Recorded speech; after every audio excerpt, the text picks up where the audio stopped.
En la Raya, con Cecilia Orozco Tascón, periodismo crítico independiente.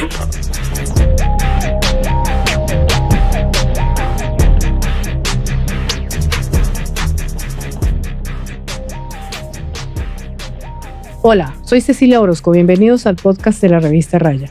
Hoy estoy con dos invitados especiales. Juan Luis Castro Córdoba, hijo de la fallecida senadora Piedad Córdoba, ella murió en enero del año pasado, 2024, y con el abogado de la senadora, el doctor Eduardo Carreño del CAJAR, es un colectivo de abogados. Los he invitado porque esta semana se conoció una sentencia de un juzgado de Medellín en el sentido de condenar a 28 años de prisión más otras inhabilidades a un alto funcionario del Estado, miembro de la inteligencia estatal, que instigó, según se comprobó esa jueza, que instigó el secuestro de Piedad Córdoba en 1999 por los grupos paramilitares al mando de Carlos Castaño. Es tardía la decisión, pero en todo caso es interesante saber todo lo que pasó en aquel proceso. Juan Luis, muchas gracias por estar en nuestro podcast, y lo mismo el doctor Carreño. Con el mayor gusto lo hacemos, ni me ha faltado. Creo que eso hay que hacerlo por la memoria de Piedad y para rescatar toda su dignidad en estos procesos. Primero quiero empezar con usted. ¿Cuántos años hace que usted es abogado o ha sido abogado de Piedad Córdoba? Fallecida casi hace 2 años. Bueno, yo acompaño a Piedad desde el año 99, a raíz del secuestro del cual fue víctima. Uh-huh.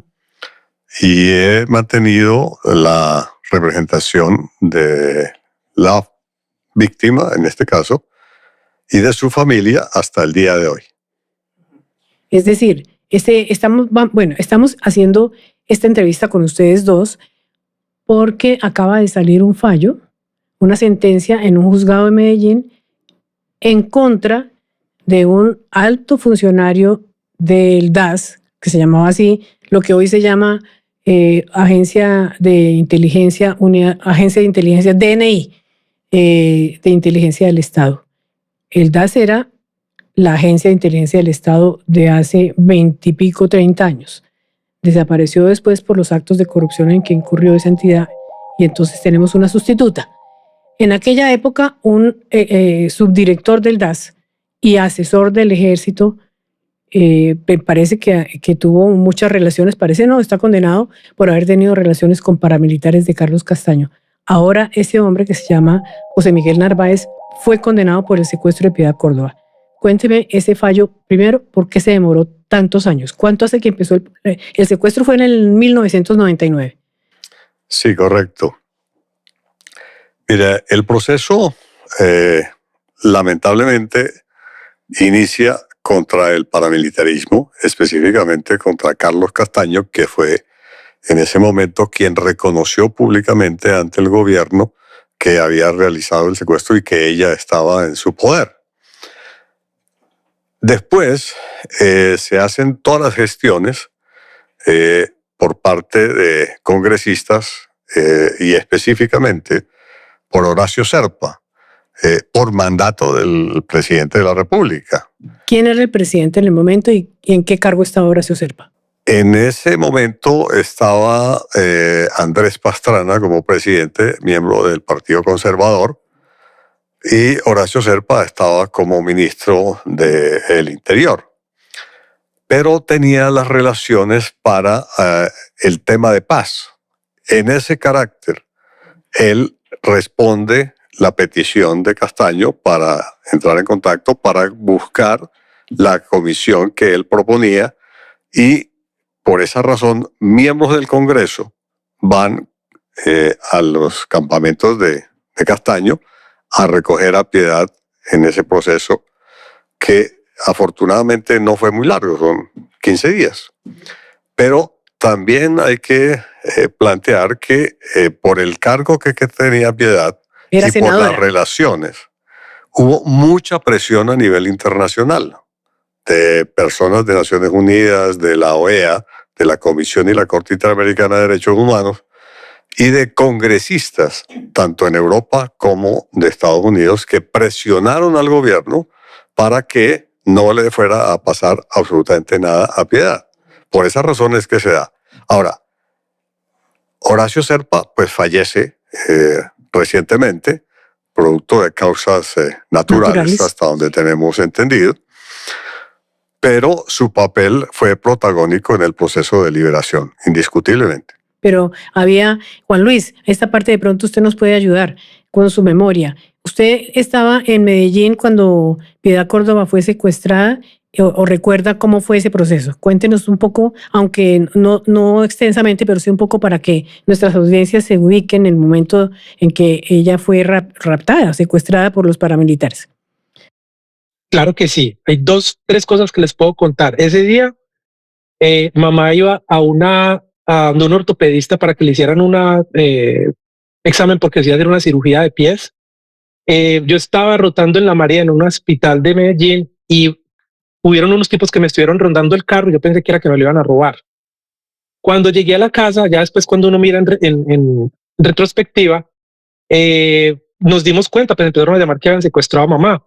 Y a todos nos pasaron cosas muy raras antes del secuestro ese día. O sea que eso era una cosa muy planeada, muy grande. Lo segundo es que estuvimos en la casa de Nariño. Creo que el ministro del Interior era Néstor Humberto Martínez. Y como anécdota, cuando llegamos allá, Néstor Humberto pues estaba con mi papá y con un tío. No, nosotros estamos preparados para hacer un bombardeo, para ir a rescatar a Piedad. Y mi papá le dijo, no rescates no, porque nosotros no queremos un rescate, queremos una solución negociada. Y por el riesgo de que ella pudiera morir en el ataque. Obviamente eso hubiera generado pues el asesinato en el rescate, ¿sí me explico? Y yo pienso pues que ese día había un taco gigante en la autopista al sur, que no me explico por qué había taco ese día, y ya con el tiempo uno en retrospectiva mira, y eso fue una operación pues que para haberla hecho pues que cerraron como la ciudad antes de secuestrarla.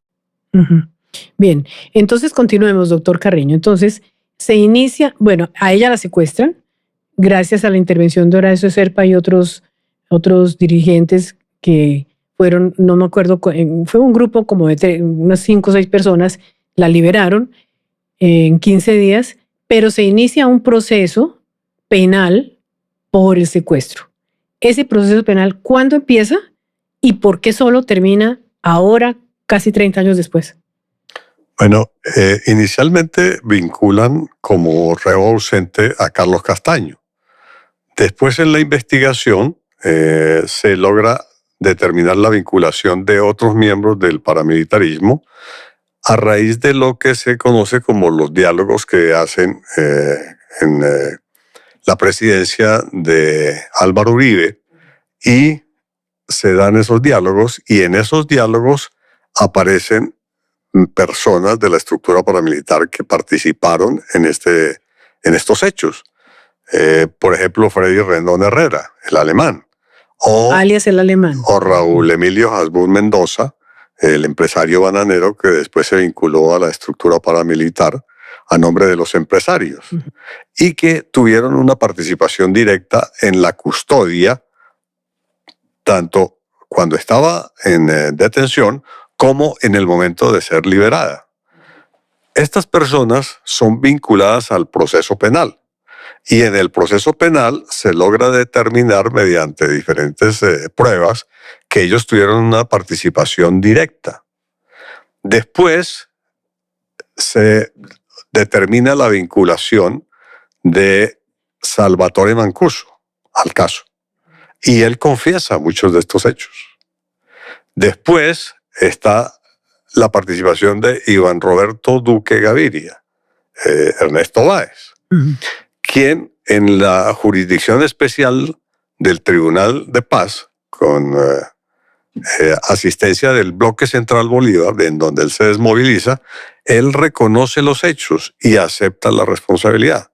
Incluso llegamos a actos de perdón que lo hacen ahí en el despacho de la magistrada Alexandra Valencia, y esos son hechos absolutamente públicos y evidentes, en donde si ellos dicen nosotros hicimos esto, y por qué lo hicimos. Entonces, ahí es donde aparece en estas pruebas toda la relación de el señor Narváez al proceso. Primero, porque se estableció por las declaraciones de los paramilitares que él era un alto funcionario del Estado al servicio de la Escuela Superior de Guerra y del Ministerio de la Defensa, en la medida en que él era asesor y dictaba clases en la Escuela Superior de Guerra sobre temas específicos de estrategia, sobre guerra política y sobre la forma de combatir al enemigo interno. Y ellos dicen, en síntesis, el señor Narváez a su vez era miembro del paramilitarismo, nos asesoraba y era una fuente de información del alto mando militar y nos traía toda la información de operativos que se iban a realizar contra los paramilitares o de órdenes de captura que librara la fiscalía en esos casos puntuales. Es decir, él actuaba como lo que podríamos llamar un doble agente. Era asesor y cercano, era asesor del Ministerio de Defensa de la escuela, era profesor, dictaba clases en la Escuela Superior de Guerra, pero al mismo tiempo era miembro prácticamente o era muy cercano a los jefes paramilitares y les pasaba información de lo que él conocía en el Ministerio de Defensa a los paramilitares, ¿sí? Bueno, adicionalmente también hay que decir que era, digamos, una especie de mensajero o de correo de alta confiabilidad del alto mando militar, porque era el que le llevaba las, si se quiere, órdenes o llevaba la información de cómo se determinaba a qué personas había que perseguir o a quiénes había que eliminar. Llevaba los listados de las personas que suministraba información de inteligencia militar para eliminar. Y a su vez era profesor de las escuelas paramilitares en esa región, en el Urabá y en Córdoba y Sucre, donde las necesitaran. Y él dictaba clases allá, igualmente, sobre guerra política, sobre guerra jurídica, sobre estrategia política y sobre cómo era fácil y factible eliminar al enemigo interno. Y dictaba una cátedra que dicen es famosa, que es ¿por qué es legítimo y no es pecado matar comunistas? Y ¡qué barbaridad! Él llevaba el listado de personas a los que había que eliminar y a las organizaciones que había que eliminar. Y los paramilitares en el curso tomaban nota de a quiénes matar. Y en esos listados estuvo el nombre de Piedad Córdoba. Bueno, específicamente no lo mencionan así, porque ese listado se sabe que existe, pero no han aportado la lista que ellos tenían. Lo que ratifican todos es que quien llevó los cassettes, quien llevó las grabaciones, fue José Miguel Narváez, y que a raíz de esas grabaciones es que Carlos Castaño ordena la retención de Piedad. Ahí voy a pedirle a Juan Luis otra vez su memoria. ¿A cuáles cassettes se está refiriendo el doctor Carreño, que conoció la propia Piedad Córdoba? Ella habló sobre ese tema con algunos periodistas. Hay varias transcripciones de lo que ella hablaba en su teléfono privado, lo conocían Carlos Castaño y los demás. ¿Cómo fue esa historia, Juan Luis? Claro que sí. En ese entonces mi mamá estaba metida en un proceso de paz con el ELN. Creo que era con, si no mal me equivoco, era Francisco Caraballo y otra persona. Y lo que hicieron fue que grabaron conversaciones que ella pues estaba teniendo en medio de esa mediación de paz con ellos, y se las presentó este señor a Carlos Castaño y a la gente, a la cúpula de los dirigentes del paramilitarismo de ese entonces.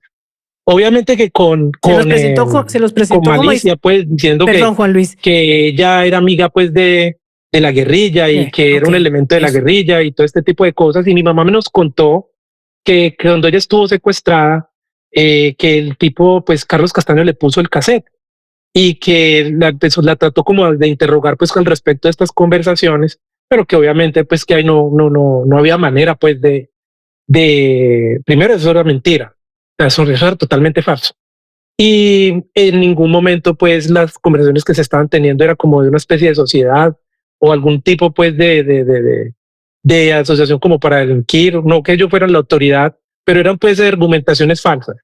Entonces sí conocimos pues, las conversaciones o de dónde provenían o qué era lo que estos tipos, a lo que ellos aludían cuando acusaban a mamá pues de estar colaborando con esta gente del ELN supuestamente en ese entonces. El doctor Carreño, esas grabaciones de las conversaciones que Piedad Córdoba tenía con algunos dirigentes del ELN por ser mediadora, valga decir que no estoy equivocada, que ella tenía autorización del presidente de la República para ser mediadora de paz. Esas conversaciones hicieron parte del proceso penal para condenar a este hombre, José Miguel Narváez. Exactamente no. Es decir, los cassettes no se han encontrado.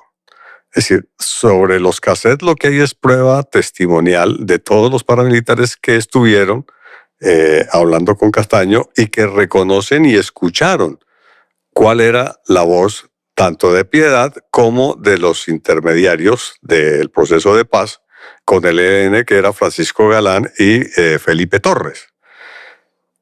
Esas grabaciones son ilegales porque ellos tenían autorización para tener los teléfonos y para hablar, pues, en el proceso que se buscaba desarrollar en esos diálogos. El tema que no se ha podido aclarar es cómo aparecen los cassettes. ¿Quién los suministra? Porque si el teléfono de Piedad estaba interceptado, es una vía. O el teléfono de los guerrilleros que estaban en la cárcel, con autorización, también estaban intervenidos. ¿Quién hace eso? O inteligencia militar directamente, o el IMPEC, o si hubiera autorización de algún orden, pues los cuerpos técnicos de investigaciones de la Fiscalía. Eso no se ha podido determinar porque el señor Narváez siempre ha negado absolutamente toda su responsabilidad en los hechos. Pero aparecen reseñados como una de las causas por las cuales se generó el secuestro.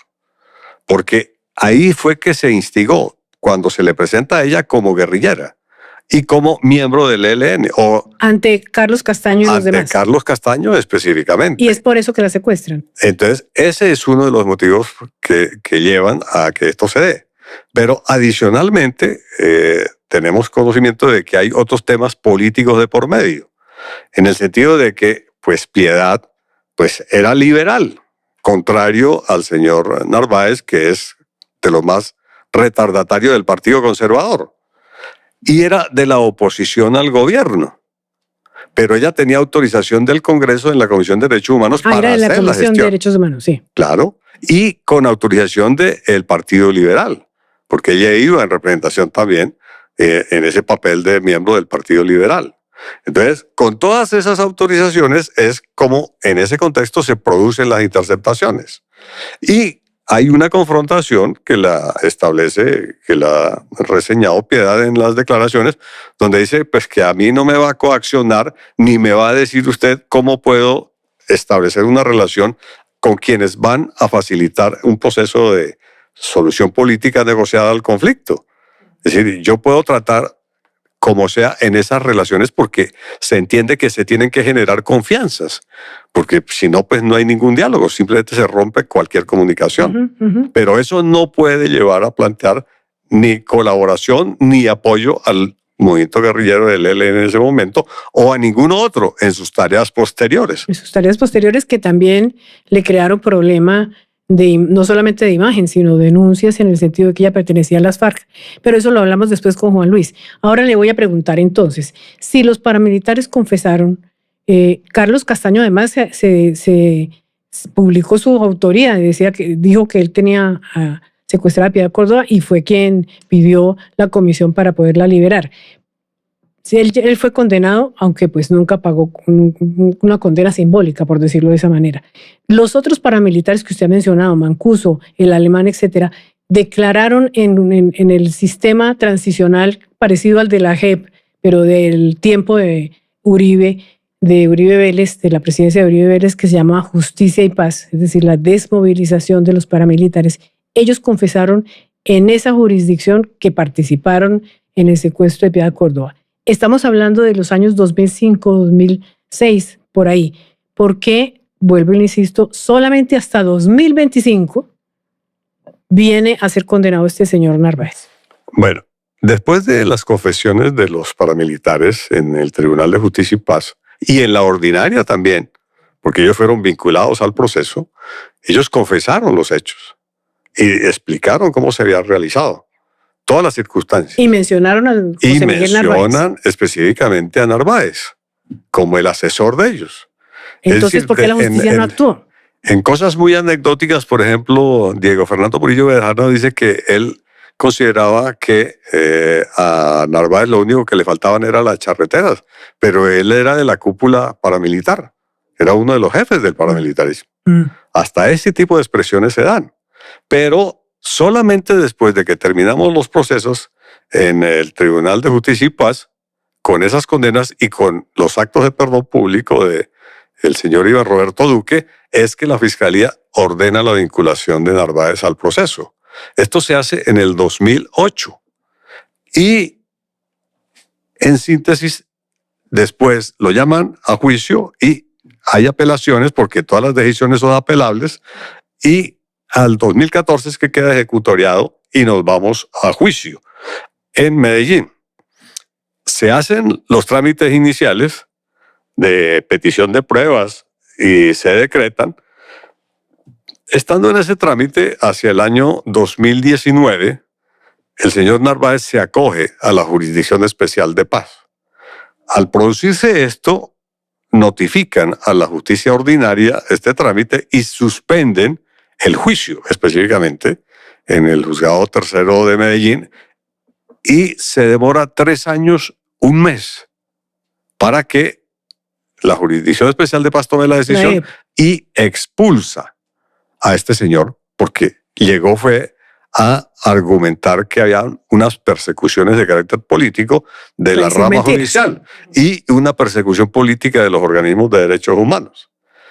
Al regresar, se reanuda el juicio. ¿Regresar a qué? A la justicia ordinaria. Al regresar a la justicia ordinaria, al juzgado tercero, específicamente en Medellín, para continuar el juicio, ahí se practican las pruebas, dentro de ellas la ratificación de todos los paramilitares, que lo hacen con lujo de detalles.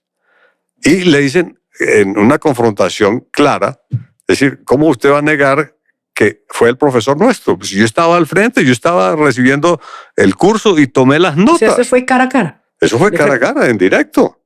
Y lo ratifican.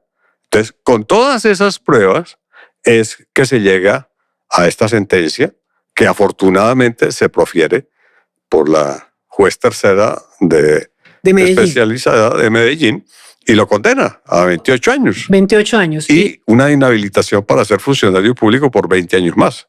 Bueno, eso, pero es, como usted acaba de decir, es apelable también.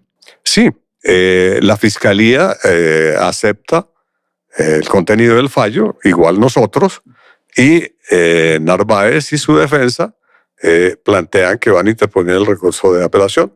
Y la Procuraduría dice que va a esperar. Sin embargo, Narváez está detenido hace muchos años porque ha sido condenado por otros delitos similares. ¿Se acuerda usted a cuáles condenas ha tenido él antes? Él está condenado en el proceso por la ejecución del senador Manuel Cepeda Vargas, padre del actual candidato presidencial de Iván. Está condenado por el asesinato del humorista Jaime Garzón, igualmente, y por torturas a Claudia Julieta Duque, a la periodista. Que yo sepa, esos 3 procesos, en esos está condenado, pero es igual, que yo sepa, en todos hay plena prueba de su responsabilidad en los hechos, por confesión de las estructuras paramilitares que participaron en los mismos. Juan Luis, después de que su mamá fue liberada, yo recuerdo que salieron ustedes, o ella por lo menos con parte de su familia salió del país porque no podía, seguía siendo amenazada, ¿verdad? Usted estaba con ella y ¿quiénes se fueron con ella? ¿Cuánto tiempo duró afuera? Y entiendo que ella sufrió mucho en el exilio. Sí, claro que sí. A ver, en el año 2000 se va mi mamá con, pues obviamente, a ver, y hay algo muy importante, eso fue antes y después, ¿no? Eh, Mamá después de que salió del secuestro, eso a ella la afectó psicológicamente. Yo recuerdo que en varias ocasiones íbamos a veces caminando y de pronto ella pensaba que era que le estaban siguiendo o algo y que quién es ese tipo, cosas así por ese estilo. Se levantaba a medianoche inicialmente, después de ser liberada las primeras semanas se levantaba a las 2, 3 de la mañana y después ella nos contó que era que cuando estaba ya secuestrada, estos señores como a las 1, 3, 5 de la mañana, pues de manera intermitente, armaban las armas y decían, ahora se llegó el momento y empezaron a gritar pues como si fuera el momento pues de matarla, ¿no? Entonces a ella le cambió mucho el carácter y diría yo fue otra persona para bien y para mal, una persona con mucha más avesada, diría yo, la volvió más dura, más resistente, eh, pero también la volvió pues eso le generó una especie como de trauma, ¿no? Pero yo recuerdo mucho que ella nos dijo, si alguno de ustedes lo van a secuestrar, es mejor esforzarse para que eso no pase, es mejor hacerse matar incluso, literalmente. Y se van del país Natalia, Camilo, César y mi mamá. Yo me quedo porque yo estaba haciendo el internado de medicina unos meses, como 6 meses más para poder terminar la carrera. Y a los 6 meses, en febrero del 2001, me voy yo, me encuentro con ellos allá en Montreal. Mi mamá estaba trabajando eh, haciendo unas especies de asesorías para Naciones Unidas. Y sí fue un tiempo muy difícil porque mi mamá respiraba política. O sea, la vida de mi mamá era la política. Ese era el aliciente para ella levantarse. O sea, a ella le encantaba el mundo de la política. Y estar pues aislada del país, de los amigos, de todo lo que ella conocía, pues era supremamente difícil. Eh, ¿Cuánto tiempo pero pues estuvieron en Canadá? sí, nosotros estuvimos en Montreal, en Canadá. ¿Cuánto Pero tiempo? lo tengo que decir también, se adaptó, iba a clase de francés, cocinaba, les trataba de sacarle pues lo mejor que podía a la situación. Tuvimos muchas apoyas económicas cuando estuvimos allá, a todos nos tocó ponernos a trabajar, pero salimos adelante y eventualmente ella se devuelve porque entre otras Horacio Serpa, que estaba en campaña en ese entonces y Samper creo que la llamaron y le dijeron que por qué no se devolvía, que creía que la podían hacer presidenta del Senado, que ella podía volver, que se devolviera, que se devolviera, que está haciendo mucha falta. Y bueno, ella se devolvió para Colombia a seguir haciendo política y nosotros nos quedamos fuera del país. Bien, doctor Carreño, ¿por qué en la sentencia que ha llamado mucho la atención, en la sentencia de condena de Narváez, aparece mencionado Álvaro Uribe Vélez y su hermano Santiago? La jueza compulsa copias, como se denomina, pide que investiguen los jueces que sean competentes a los dos hermanos Uribe Vélez. ¿En qué momentos se unen las dos historias, de las de los Uribe Vélez con la del secuestro de Piedad Córdoba?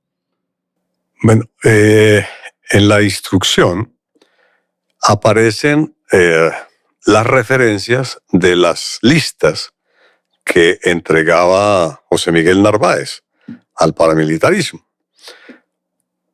Uno de los elementos de prueba que se traen es lo que tiene que ver con la declaración del señor Francisco Enrique Villalba, uno de los jefes paramilitares que está condenado por el caso de la masacre del Aro. Y él menciona que en una... Él también murió, ¿no? Lo mataron. A él lo mataron. Él menciona que en una reunión a la cual él asistió y prestó la seguridad en el campamento, se reunieron. ¿Y se reunieron quiénes? Pues los jefes paramilitares. Menciona específicamente a Carlos Castaño, a Salvatore Mancuso, a Memín, y él participa en la reunión. Y dice, participa también el ejército con el general Ospina, miembros y su comitiva. General Ospina, Carlos Alberto Ospina. Ospina Ovalle, Ospina comandante Ovalle, de sí, la Cuarta Brigada, con sede en Medellín. Participa José Serrano, jefe de la policía a nivel nacional, y los policías regionales y de la policía del municipio. Y dice cómo llegaron. Llegaron en helicópteros. Uribe, Santiago, Álvaro Uribe, su hermano Santiago, y la cúpula militar llegaron en el helicóptero. y Carlos Castaño y Salvatore Mancuso llegaron en otro helicóptero. La reunión se hace y ahí se especifica que Carlos Castaño llevaba la lista de las personas a las cuales había que matar. Y eso lo cuenta Villalba, el paramilitar. En la indagatoria, y confiesa todos los hechos. Él dice, en esa lista aparecen personas que yo conocía, que es Jesús María Valle y Eduardo Umaña Mendoza. Entonces él decía, a nosotros nos formaron y nos educaron aquí para asesinar o combatir guerrilleros, pero no a personas que no tienen nada que ver con la confrontación armada. Y por eso él se margina y se retira de estas estructuras o las abandona o deserta. Y eso lo da a conocer a las familias y a las personas en particular. Les manda razón de que los van a matar. Como le mandan razón a la familia a Jaime Garzón, que igual esa información le llega a través de Piedad, porque Piedad ahí se enteró de que a él también lo iban a matar. Entonces, es verificando que la lista sí existía, cómo se llega a esta declaración. Entonces, cuando el señor Villalba confiesa eso, y esto se prueba en el proceso para demostrar que todo lo que dicen los paramilitares de la lista y del papel de Narváez es cierto. Entonces, ahí es donde la juez ordena que se compulsen las copias y se investigue a Álvaro y a Santiago Uribe y al general Ospina, para que la justicia ordinaria determine si son o no responsables de estos crímenes. Entonces, por eso es que aparece la compulsa de copias. Bien, pero esa compulsa de copias no implica más que una decisión o una petición más bien que la juez tiene que hacer, tampoco es optativo, porque si entiendo yo, le pregunto a usted que es abogado penalista, si un juez se entera de hechos posiblemente punibles de alguna comisión de delitos de otras personas que no están siendo investigadas en el proceso que está conociendo el juez, ¿tiene que compulsar las copias? ¿Es así o no? Esa es una obligación legal. Es decir, si en el proceso aparece la referencia de la comisión de otros crímenes, lo lógico es que la juez ordene que se investiguen. Esa es su función legal. Ya la jurisdicción ordinaria o quien corresponda debe investigar a todos los miembros que estuvieron reunidos ahí para que se determine si son o no responsables de esos crímenes. Pero cuando Villalba dice es que nosotros ahí aprobamos, y quien más insistía para que se ejecutaran esas órdenes eran los Uribe. Entonces, obviamente, por eso se compulsan esas copias, porque ellos decían, mire, es que estas personas están denunciando toda la situación de derechos humanos, están denunciando las relaciones del paramilitarismo con la fuerza pública, y eso va a tener repercusiones tanto en la Comisión de Derechos Humanos de Naciones Unidas como en la Comisión y la Corte Interamericana de Derechos Humanos, y van a venir las presiones y las visitas, etcétera, etcétera, y eso hay que evitarlo a toda costa, y por eso es que ordenan matarlos. Es que le pregunto lo de la obligación legal de la juez para hacer esa compulsa de copias por la reacción virulenta del expresidente Uribe, diciendo que esos eran hechos que ya habían sido investigados y que porque, pues, más o menos el argumento de la persecución judicial. ¿Usted piensa que ella hubiera tenido la opción de omitir el caso, omitirme la mención de los Uribe? Yo creo que la omisión legal pues es admisible, uno la puede entender, pero su obligación legal al conocer de estos crímenes es compulsar las copias. No los va a investigar ella, lo tiene que investigar la jurisdicción ordinaria. Ni está diciendo que sean culpables o no. La jurisdicción ordinaria es la que tiene que determinar si son o no responsables y en qué grado. Pero hasta donde yo tengo conocimiento públicamente, al señor Uribe no lo han vinculado penalmente por las masacres del Aro, de Ituango, de La Granja, ni por lo de Jesús María Valles. Es decir, sabemos que la investigación está en la jurisdicción ordinaria, pero hasta ahí sabemos. Pero ya en concreto, ¿qué decisión van a tomar? Con esto lo que se refuerza es que efectivamente estas pruebas sí existen, que este testimonio es absolutamente válido y legítimo y que la obligación de la Fiscalía delegada ante la Corte, supongo, por el fuero especial, es la que tiene que definir qué van a hacer. Y deben hacerlo inmediatamente. Bien. Juan Luis, su mamá, la senadora Piedad Córdoba, nació en Medellín, entiendo también, pero vivió mucho tiempo en Medellín y era absolutamente antioqueña en todas sus costumbres y sus cosas. El expresidente Uribe también. ¿Cómo fue la relación? Entiendo que fue que a veces había algún tipo de conversación más o menos amable entre ellos dos, pero normalmente fue una relación de mucha tensión y de mucha contradicción. ¿Qué recuerda usted de la relación de su madre con Álvaro Uribe Vélez?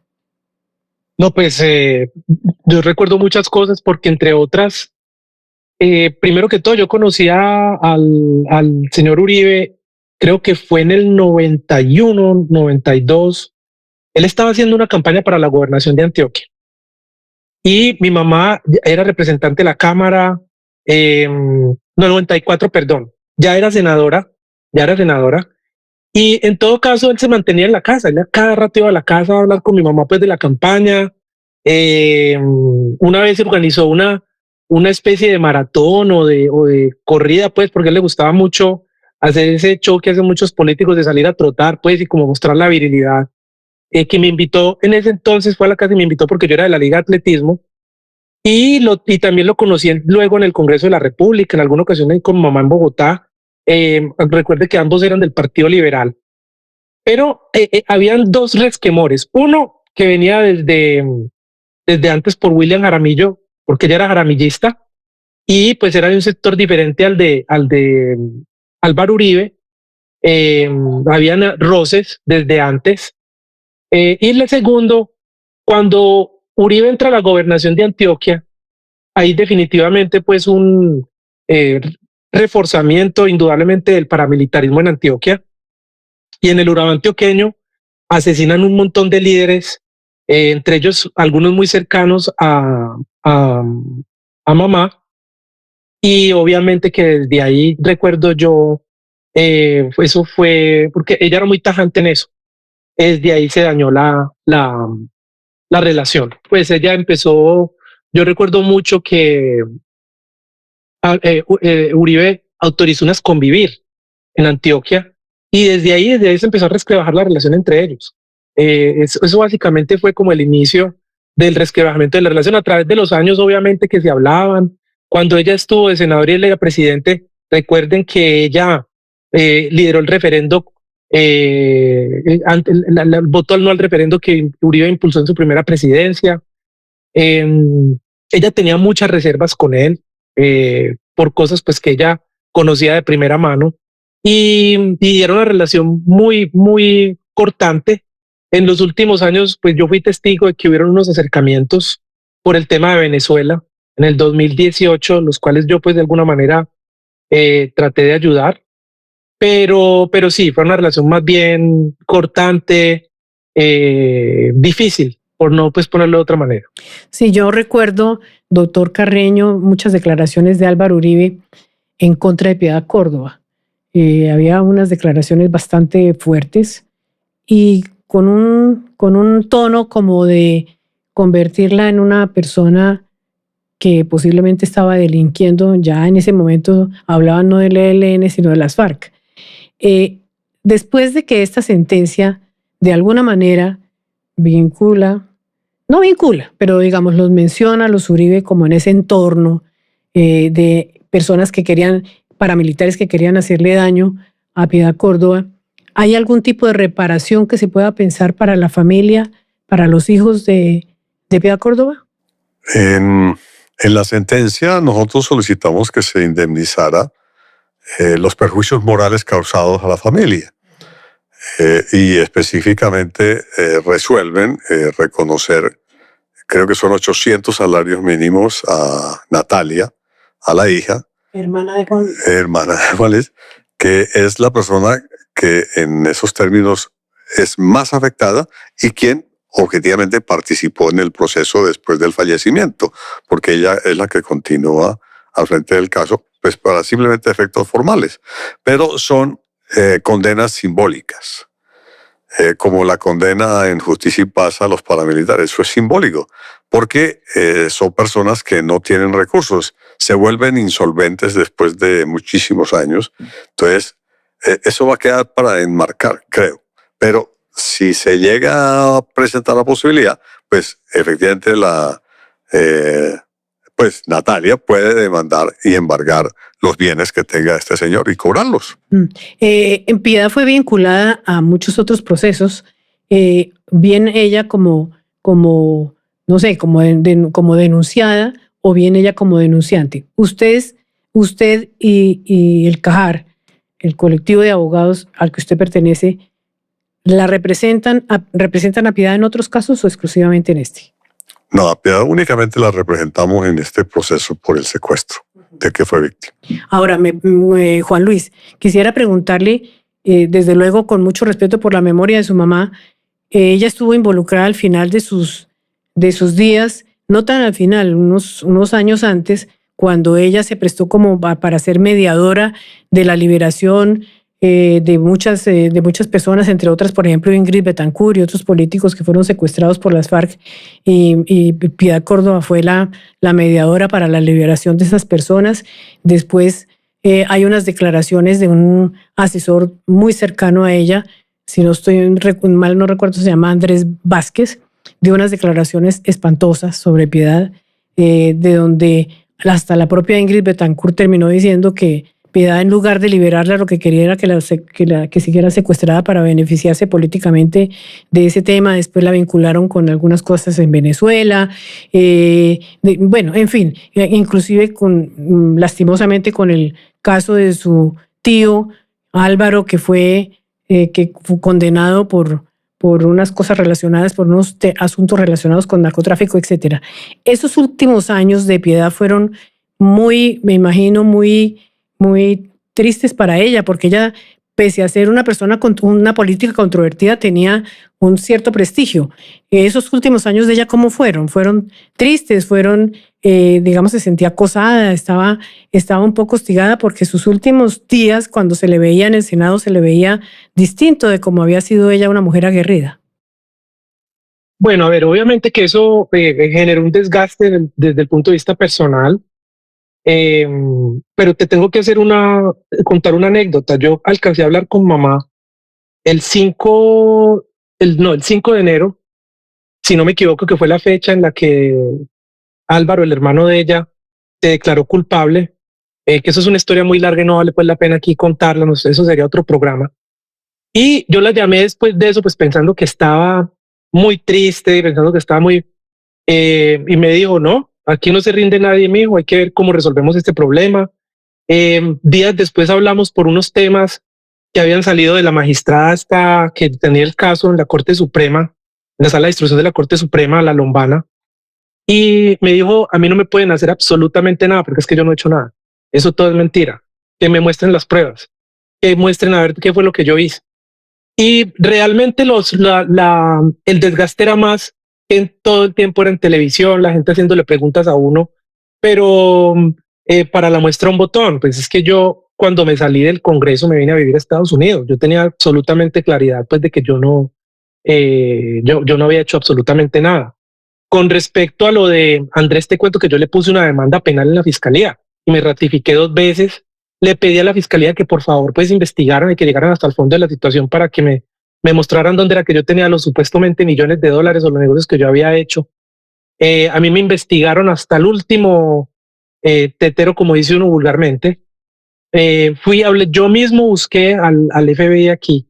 Les conté una serie de situaciones de las que veníamos siendo víctimas y lo hice pues para que aclararan la situación, porque eso era muy incómodo y porque realmente yo tenía claridad pues que nosotros no habíamos hecho absolutamente nada de lo que decían en la prensa que habíamos hecho.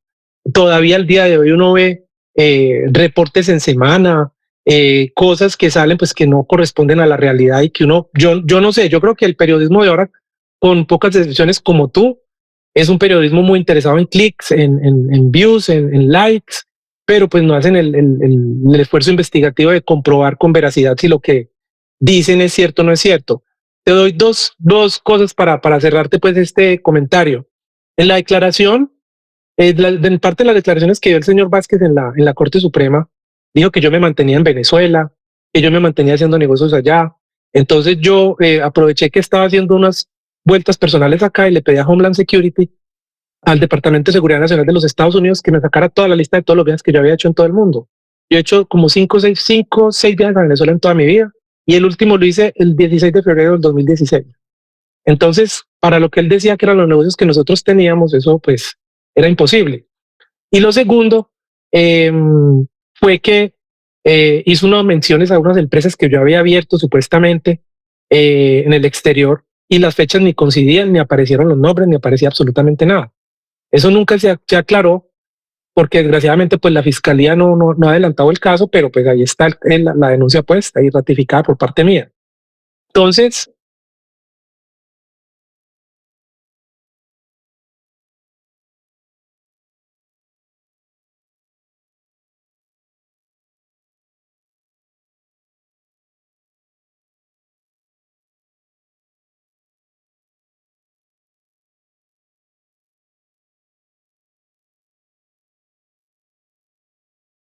sí, pero a ver, sí, pero lo que pasa es lo siguiente, yo te cuento lo mío, porque si fue capaz de decir esas cosas de mí, digo que yo me había retirado de trabajar en el 2012 y me había venido a Colombia, porque de ahí tú puedes inferir la capacidad pues de inventiva que tenía él en ese sentido.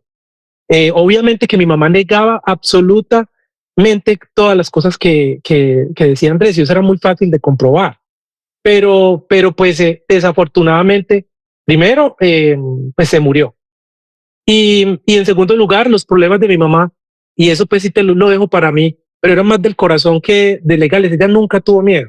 Ella nunca tuvo miedo ni pensó pues que la fueran a meter a la cárcel. Le daba mucha tristeza que nos estuvieran persiguiendo. Eso sí la agobiaba, pero eran temas más emocionales, temas más ya de, mm, de su vida personal, lo que las tenían agobiadas al final. Diría yo, pues, y de salud, porque ella estaba muy enferma al final, ella estuvo muy enferma. Recuerda que le dio COVID 2 veces, y en una de esas se le obstruyó la vena, una de las venas, las principales venas, la hepática, que drenaba el hígado, y eso fue complicado, pues el tema médico de ella fue complicado también.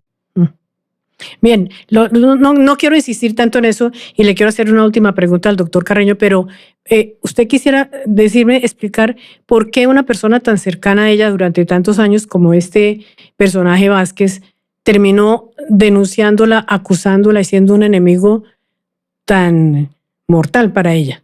¿Por qué? ¿Qué lo llevó a él a eso? Juan Luis. Bueno, yo pienso dos cosas.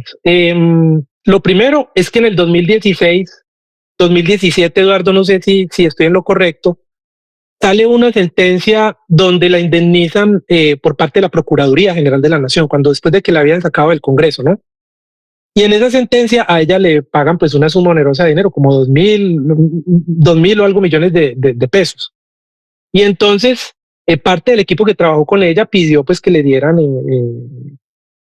dinero de esa plata, pues que porque ellos habían sido también víctimas de esta, pues de esa persecución que hubo en contra de ella, y que no les había permitido pues trabajar y todo ese tipo de cosas.